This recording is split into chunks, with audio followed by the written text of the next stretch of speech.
Hi, I'm Ben Connolly and welcome to The Unstoppable Photographer, the program designed to take your photography passion and help you turn it into profit. I'm very quickly going to dive into the world of correct exposure versus optimal exposure. So what is correct exposure? Well, in the old days of film and darkrooms, we used to expose our photos for shadows or the dark areas, and then in the darkroom, we'd manually expose the photo to bring up the highlights to the desired amount.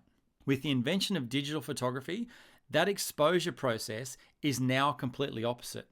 When we photograph, we expose our photo for the level of highlight. So we expose for the highlights and then we bring up the shadow in Photoshop, or hopefully we get it right in camera.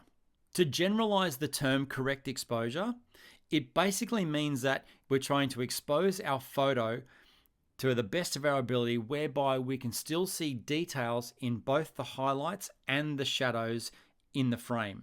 For example, being able to see the sewing on a man's black suit, or the lace details on a woman's white dress. Obviously, programs like Photoshop make this process a whole lot easier with the controls that they've got. While all that sounds pretty straightforward, it's not always as easy as it sounds. In certain lighting situations, like a wedding couple in full sun, where it's pretty much impossible to correctly expose all of the details, both in the shadows and in the highlights, without having to either add light or a flash or a reflector, or take light away and find shade or a translucent diffuser to block the sun. In pretty much every case when you expose correctly, you have to increase the light and increase the shadow values in Photoshop or Lightroom to bring up the shadows to where you can see details again. The problem with this is when you add something like light to a photo, what you're doing is actually adding information to the photo that wasn't there in the first place. And the result of that adding information is you increase the photo noise.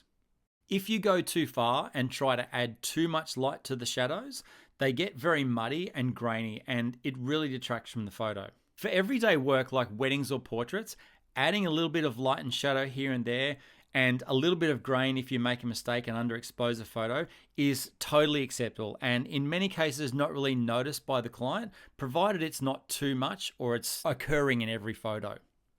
Optimal exposure is now where we get a little bit more technical. The difference between correct exposure and optimal exposure can be as little as one increment of adjustment on your shutter speed, your aperture, or your ISO. But this seemingly small adjustment can make all the difference in photography competitions and can drastically reduce your post-production times after the shoot.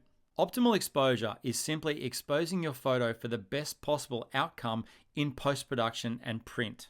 Getting the maximum amount of light information out of our digital camera sensor requires using a technique often referred to as exposing to the right, or ETTR for short. This is where you expose your photograph to get the histogram as far to the right as possible without clipping the highlights. So what is clipping the highlights? Basically, that means taking a highlight point so far that you can no longer see any details within that highlight. This technique of exposing to the right ensures that the maximum amount of information is captured by the camera, and also the noise levels remain really low. The challenge with this is when you look at your photos on the back of the camera, almost always they're going to look a little bit overexposed, and you need to challenge yourself not to get scared and take them back to the correct exposure. If you're wanting to enter photographic competitions and get the best result from print, this is the way that you need to shoot. As we discussed previously, if you're adding light into the photo, then you're adding information to your photo by increasing those light or shadow values in Photoshop. And when you do this, you're decreasing the quality of the photo and potentially introducing noise into the photo.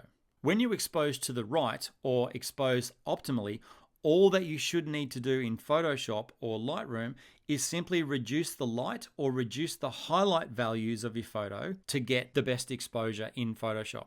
Using this technique means you only need to remove highlights and that you don't need to add light to the photo, thus reducing its quality.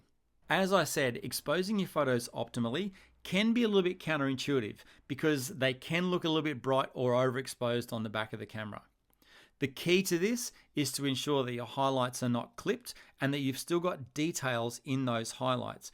And if you look at the histogram, you'll notice that at no point of the histogram is it breaking through the extreme right-hand side of the frame. If this is the case, if your histogram breaks through the right-hand side of the frame, that will mean that you've clipped highlights or that you've lost detail in those highlight areas.